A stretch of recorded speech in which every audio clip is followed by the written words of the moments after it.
नित्यानंद राय जी के जो पर्सनल प्रवक्ता के रूप में पार्टी के अध्यक्ष संजय जायसवाल जी ने कहा कि राष्ट्रीय जनता दल सरकार बनाने के लिए गुहार कर रही थी।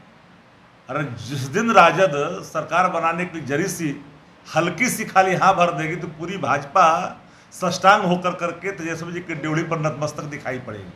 और नेता प्रतिपक्ष का ही करिश्माई नेतृत्व का नतीजा है कि विश्व की बड़ी पार्टी कहने वाली भारतीय जनता पार्टी 3 नंबर की पार्टी के सामने घुटना टेक रही है, उसकी जूती उठा रही है।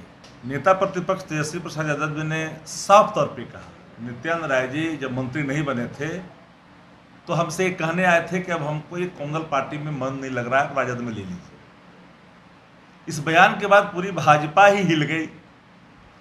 नित्यानंद राय जी के जो पर्सनल प्रवक्ता के रूप में पार्टी के अध्यक्ष संजय जायसवाल जी ने कहा कि राष्ट्रीय जनता दल सरकार बनाने के लिए गुहार कर रही थी। अरे जिस दिन राजद सरकार बनाने की जरी सी हल्की सी खाली हाँ भर देगी तो पूरी भाजपा सष्टांग होकर करके तेजस्वी जी की ड्योढ़ी पर नतमस्तक दिखाई पड़ेगी। हमारा ट्रैक रिकॉर्ड इस बात का प्रमाण है ना कि हमने कभी दंगाइयों के सामने घुटना नहीं टेका है। पॉलिटिकल मैंडेटा के तहत कई यातनाएं हमने सही, हमारे नेता ने सहा, लेकिन भाजपा से समझौता की तो बात दूर, उसकी आइडियोलॉजी को भी हम पसंद नहीं करते।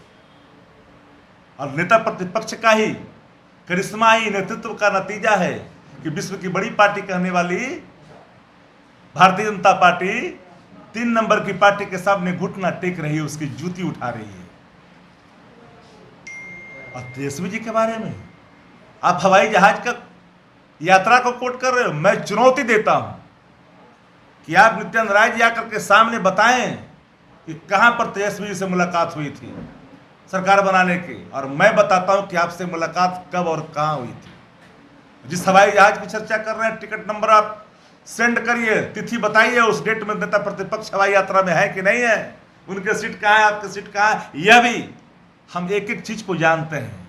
ये दंगाई पार्टियों को, पूरी दंगाई पार्टी हिल चुकी है और हमें बता रहे हैं। अरे सत्ता के लिए तो आप सब कुछ, आइडियोलॉजी को तिलांजलि दे रहे हो, सिद्धांत को आप तिलांजलि दे रहे हो।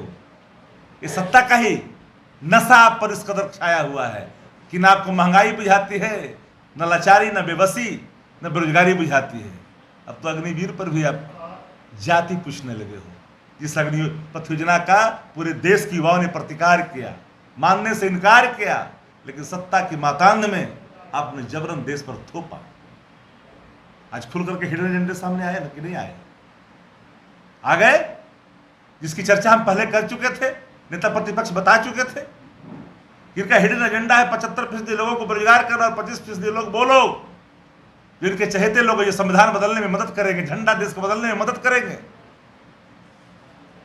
ये खुल करके सामने आया है। आप दोगे नहीं उसमें आरक्षण और जाति पूछोगे। लाइव बिहार यूट्यूब पर सब्सक्राइब और फेसबुक पर लाइक जरूर करें।